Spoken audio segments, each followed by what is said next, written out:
Un appel terrifiant est passé au 911, mais retournement inattendu, l'appelant finit en prison. Donc, tu l'as juste pris sur Google. Est-ce que tu as essayé d'utiliser une intelligence artificielle ou quelque chose comme ça pour le faire? Oui. Quelle intelligence artificielle as-tu utilisée?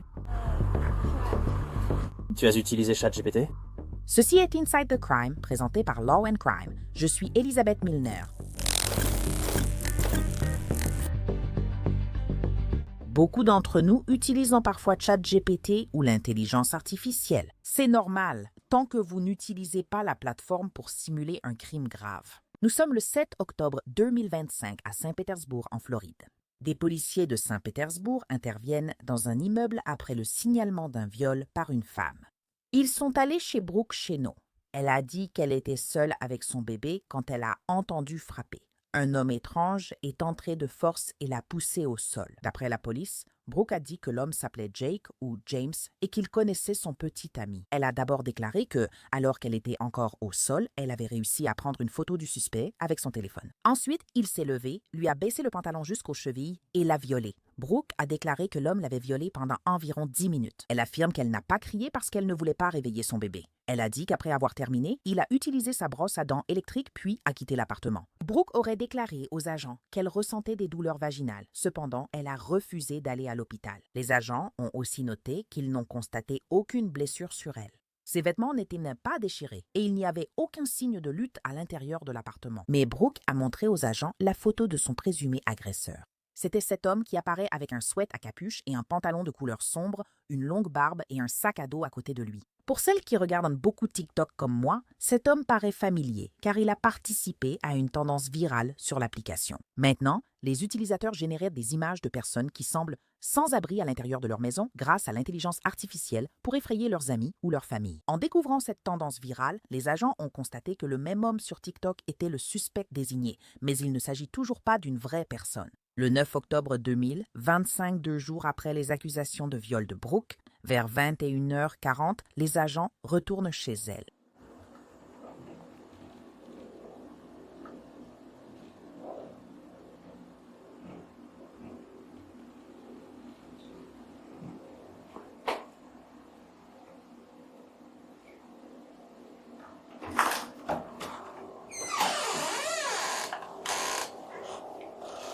Bonjour, ça vous dérangerait de sortir un instant? Merci. Vous avez des sandales ou quelque chose? C'est juste pour que vous ne restiez pas pieds nus dehors.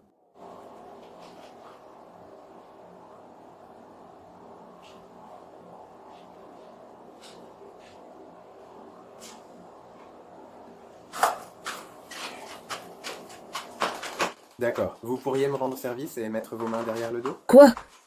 Nous allons tout vous expliquer et je vais vous expliquer dans une seconde. Si vous pouviez juste reculer un instant. J'essaie juste de comprendre ce qui se passe. Nous allons tout expliquer, ce n'est pas grave. Tout va bien. Je ne les serrerai pas fort. Assure-toi de rester bien droit. Merci. J'apprécie que tu coopères avec moi. Nous allons tout expliquer. Mets ton doigt ici. On sera prêt. D'accord? 9, un Charlie 15. Peux-tu... Tiens, attends. Je vais tout t'expliquer.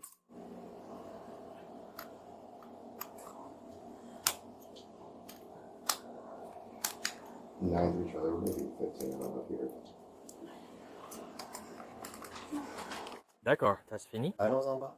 Je reviens dans une seconde et je t'explique tout. Allez, viens. Tu t'en sors très bien, d'accord? Ne trébuche pas, d'accord? Tiens, j'ai une lumière pour toi. Voilà. Oh, j'ai juste la tête qui tourne. Tout va bien. Je te tiens. Que se passe-t-il? Nous t'expliquerons tout dans une minute, quand tu ne seras plus en plein trip.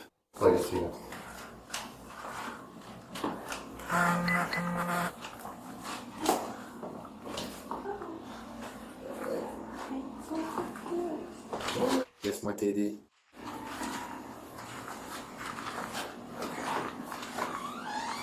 Nous allons faire un pas. Une seconde, d'accord? Je reviens tout de suite et je te parle dans une seconde. D'accord?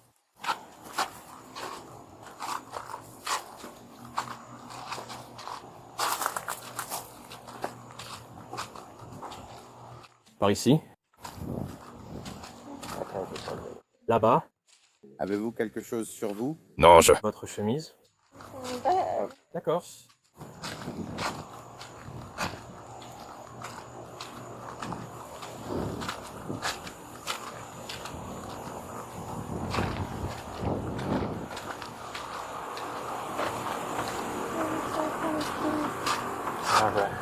Allez-y, glissez-vous là-dedans. Faites juste attention à votre tête, d'accord?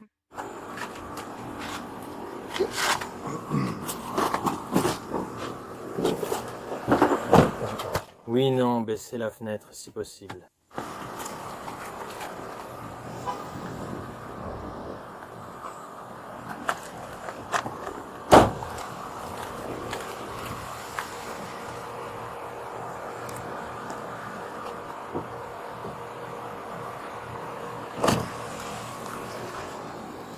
D'accord, Brooke. Si vous êtes menotté, c'est que laissez-moi d'abord vous lire ceci, puis nous en parlerons. D'accord? Ce n'est pas un aveu de culpabilité.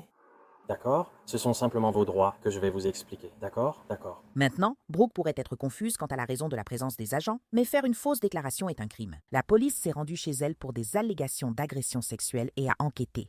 Selon le rapport, les agents ont prélevé l'acide désoxyribonucléique de contact sur Brooke. Des prélèvements ont été faits sur les poignées de porte, la brosse à dents et au moyen d'écouvillons sur Brooke et son petit ami. Des photos de la scène de crime ont été prises, et elles ont même été emballées pour être soumises comme preuve, tout ça pour que ce soit un canular. Lorsque les agents sont intervenus, le 7 octobre, Brooke aurait affirmé avec insistance avoir été agressée sexuellement. Mais lorsqu'elle était à l'arrière de la voiture de police, la vérité a éclaté. Ce n'est pas un aveu de culpabilité, seulement l'explication de vos droits, d'accord? Vous pouvez garder le silence. Tout ce que vous direz pourra être retenu contre vous au tribunal. Vous avez le droit de consulter un avocat qui peut être présent lors de votre interrogatoire. Si vous ne pouvez pas en payer un avocat vous sera désigné. Vous pouvez décider à tout moment d'exercer ces droits et de ne répondre à aucune question ni de faire aucune déclaration. Avez-vous compris chacun de ces droits que je viens de vous expliquer? En gardant ces droits à l'esprit, souhaitez-vous nous parler maintenant? Pardon, quoi? À cette question, par contre, je suis désolé. Qu'avez-vous dit? Oui. D'accord. Tu vas vomir? Attends, hein. Respire profondément, ça va aller. Je mets la clim derrière. Si tu dois vomir, je vais ouvrir la porte pour que tu le fasses dehors. S'il te plaît, pas sur la banquette arrière, d'accord? Hein? Tu vas vomir? D'accord, ne vomis pas sur mon sol, d'accord? Vomis juste dehors.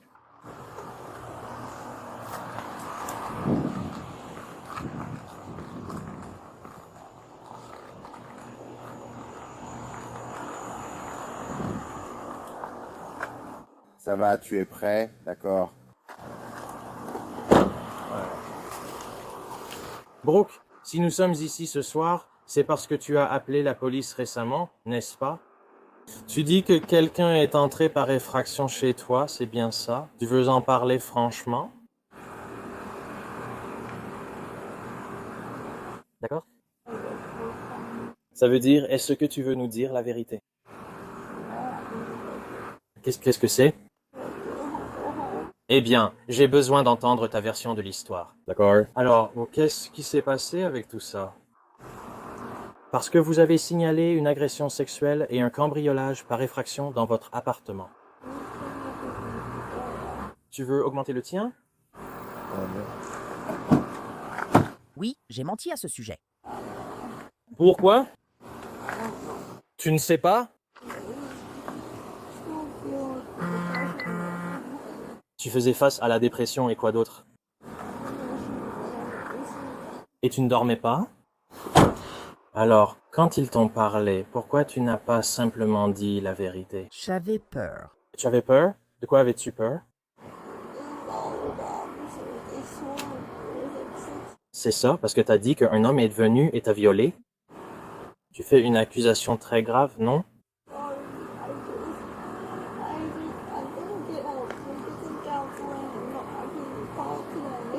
D'accord. Alors, comment as-tu... Donc, la personne que tu as dit qu'il a fait, comment as-tu fait ça? T'as pris une photo sur Google? Tu peux me rendre service et enlever les cheveux de mon... C'est mieux comme ça? Tu l'as juste pris sur Google ou utilisé une intelligence artificielle pour le faire? Oui. Quelle intelligence artificielle as-tu utilisé? ChatGPT? Tu as utilisé ChatGPT? Qu'est-ce que tu as tapé pour le créer? Tu as juste mis homme sans abri? T'as vu, genre, d'où t'es venue cette idée? C'était une tendance ou quelque chose comme ça? Je voulais juste, Tu voulais juste quoi? je voulais juste de l'attention. Tu voulais juste de l'attention? D'accord. Alors après, pourquoi tu l'as faite une deuxième fois pourtant? Ils ont bien signalé le cambriolage à la base, non? Mais ensuite, plus tard, ils ont allégué le viol. Officier, tout ce que je sais, c'est que cet homme là-haut a besoin de moi pour aider avec ses enfants. Il ne peut pas, financièrement, je ne peux pas aller en prison pour ça. D'accord. Je mens et j'ai des problèmes. Mais je vais m'améliorer.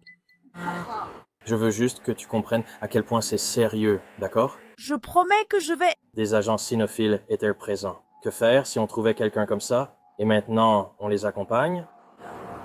T'as menti, créé une photo avec l'intelligence artificielle, et maintenant on sort avec eux. Et tu sais, maintenant on interroge quelqu'un qui vient de quelqu'un qui est inventé, non? Même si quelqu'un a été mordu par le chien à cause de cette description, non.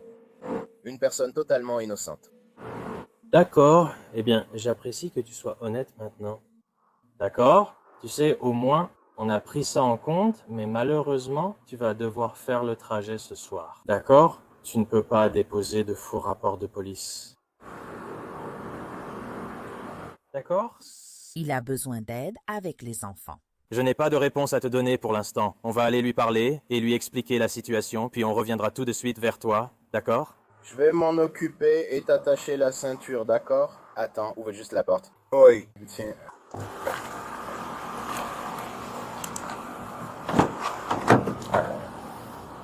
Alors, je vais juste tirer ça et puis...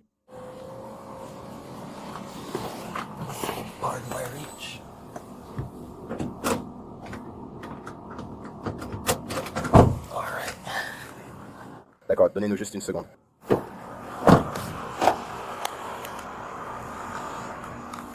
Brooke a été accusée de 2 délits mineurs pour faux signalement de crime. L'un portait sur le faux cambriolage qu'elle avait signalé, l'autre sur la fausse accusation de viol. Les registres indiquent que le 23 octobre, Brooke a plaidé non coupable, puis a changé d'avis le 4 décembre en plaidant sans contestation. L'avocate fédérale Alexis Rosenberg nous rejoint. Alexis, l'affaire est intéressante. Je veux dire, on a déjà vu des farces, on a déjà vu des canulars. Mais appeler le 911, dire que quelqu'un vous a agressé et aller jusqu'à créer une fausse image, je veux dire, quelle est votre réaction face à cette affaire? Elle a appelé le 911 2 fois. Ils sont venus, ont enquêté et ont conclu qu'il n'y avait pas de crime. Et puis, elle a rappelé et a déclaré qu'il y avait, je crois, eu une agression sexuelle ou des coups et blessures commis contre elle. Et ils sont retournés sur place pour réenquêter. Mais là, c'est vraiment... Je crois que c'était une tendance TikTok ou Instagram, vous savez, qui va un peu trop loin. Oui, absolument, et ça faisait partie d'une tendance TikTok. Expliquez-moi comment certaines tendances peuvent avoir de vraies conséquences juridiques. Par exemple, il me semble que ce serait différent si elle avait seulement envoyé cette photo de blague à quelques amis ou à sa famille. Mais il y a eu des appels au 911, des ressources policières ont été mobilisées. Parle-moi un peu des conséquences que cela peut avoir. Tu soulèves un très bon point. Je veux dire, il y a des tendances dont on a entendu parler où des gens sont réellement morts en essayant ces tendances sur TikTok. Donc, et juste parce que tu fais une tendance, ça ne t'exempte pas de la loi. Tu es toujours obligé de respecter la loi. Et elle est clairement allée beaucoup trop loin. Elle gaspille des ressources très précieuses. Ils auraient pu être chez elle, surtout qu'elle se plaignait d'avoir été agressée sexuellement au lieu d'aider quelqu'un d'autre, mettant ainsi en danger d'autres personnes dans le public. Et pensez-vous que dans une situation comme celle-ci, disons parce qu'elle faisait face à des accusations de délits mineurs et parce que nous savons qu'elle a plaidé coupable, pensez-vous qu'une mesure comme la restitution serait appropriée puisqu'elle a gaspillé les ressources de la police? Donc le procureur aurait pu demander une restitution. Le problème avec la restitution dans ce cas précis, c'est comment mettre un montant en dollars là-dessus. Ils auraient pu bien sûr trouver, vous savez, une sorte de formule et déterminer un montant. Je ne crois pas que l'accusation ait demandé une restitution et je pense qu'ils l'ont simplement laissé plaider coupable à un simple délit, mais c'est tout ce dont elle a été accusée. Je ne sais pas si cela va vraiment arrêter quelqu'un. Je pense que lui imposer une restitution et la faire rembourser une partie de ce gaspillage de ressources aurait probablement été très utile pour lui donner une leçon. Parce que ça paraît tellement évident qu'on ne doit pas, vous savez, truquer une photo puis appeler la police 2 fois pour qu'ils viennent. Et il s'agissait vraiment d'accusations très graves qui étaient signalées. Et je suis sûr que les agents ont probablement pensé au départ que c'était une accusation crédible. À votre avis, comment les agents gèrent-ils une situation face à un sujet vraiment sensible, mais ensuite, ils ne jugent pas crédible la personne ayant signalé, car elle n'existait même pas, bien qu'elle ait affirmé avoir été agressée sexuellement? Vous soulevez un très bon point. Parce que, disons simplement qu'elle avait désigné quelqu'un qui était là et que cette personne avait fini par être arrêtée. Dans ce cas précis, apparemment, la photo qu'elle avait, il était assez évident qu'elle avait été générée par l'intelligence artificielle. Heureusement, elle n'était pas très douée avec l'intelligence artificielle. Je pense qu'un sergent ou quelqu'un du commissariat a vite compris que c'était généré par l'intelligence artificielle. Ils ont finalement récupéré son ordinateur et ont vu qu'elle avait téléchargé et fait cela, je crois, environ 1 semaine auparavant.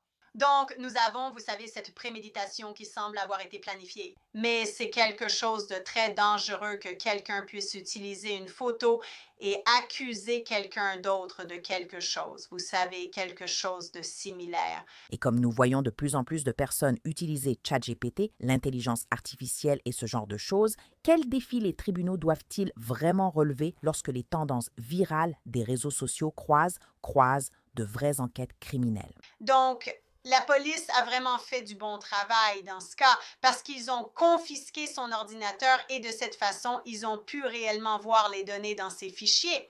Donc, je pense que ça va devenir beaucoup plus technique si on va aussi loin que ce que vous suggérez, vous savez, cette pente glissante où les gens accusent d'autres personnes et créent de fausses preuves. Il faudra alors faire appel à des experts en criminalistique pour pouvoir, d'une part, examiner ce qu'il y a sur leurs ordinateurs, ce qu'ils ont téléchargé, mais aussi pour pouvoir déterminer si quelque chose a été créé par opposition à une photo originale.